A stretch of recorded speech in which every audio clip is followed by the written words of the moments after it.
Here is Steam installed and working on my Chromebook. In today's video, I'm going to show you how to install Steam on your Chromebook. Before we get in, make sure to smash that like, subscribe and bell button, and come join my Discord down in the description if you happen to face any problem. Firstly, copy the Crostini container install flag. Head on over to your Chrome browser and click on it. Now once in Chrome, paste this link in your search bar and hit enter right away. Go ahead and select default. Now quick facts, Debian 10 is Buster whilst Debian 11 is Bullseye. If you already have the terminal installed, kindly use the last command to check your Debian version. Now select Bullseye as your Debian version and then go ahead and restart your Chromebook for the changes to apply. Now hit the search bar and type in settings. Once in settings, click on advanced and then scroll down and click on developers.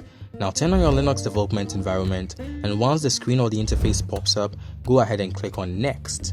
Now feel free to change your Linux development environment name to whatever you please, and go ahead and customize the size of your Linux development environment. I'll leave mine at 20 because I use Linux a lot, and then I'll hit install. Now all you have to do is wait for the Linux terminal to finish installing. Now copy the link for the scheduler configuration flag. Open your browser, paste it in your search bar and hit enter. Now click on default and change it to enables hyper-threading. Once done, minimize the tab and go back to the links. Copy the Crostini GPU support flag link, move back to your browser, paste it and hit enter as well. Likewise, click on default and change this to enabled. Now reset your Chromebook so that the Chromebook can apply this. Just a quick word, if you're looking for ways to make money online, you've got to try out Peer2Profit. It's a safe software that allows you to share your internet in return for money.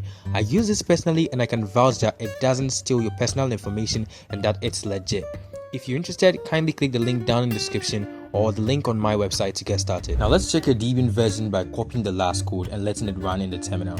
As we can see, my version is 11.7. However, anything above 11 should work perfectly fine. Now copy and paste from code 1 to 6. And whilst doing that, I need you to pay attention to these tips. Firstly, if you happen to face an error when running a code, kindly attempt to rerun the code again, as sometimes slow Wi-Fi or miscopying of a code could be the cause of the error. Secondly, your performance will be hugely based off the specific generation of your CPU and your RAM. Sometimes lagging can be solved by reducing resolution, but that comes at the cost of the quality or graphics of your game. Once the last code is done, we need to wait for Steam to finish installing. Now I'm going to log into my account and I'll see you guys on the other side. Now as you can see, it's installed and it's working. Go ahead and download as many games as you want and use it as you please. With that said, if you guys enjoyed this video, make sure to smash that like, subscribe and bell button, and come join my Discord down in the description if you happen to face any problem at all.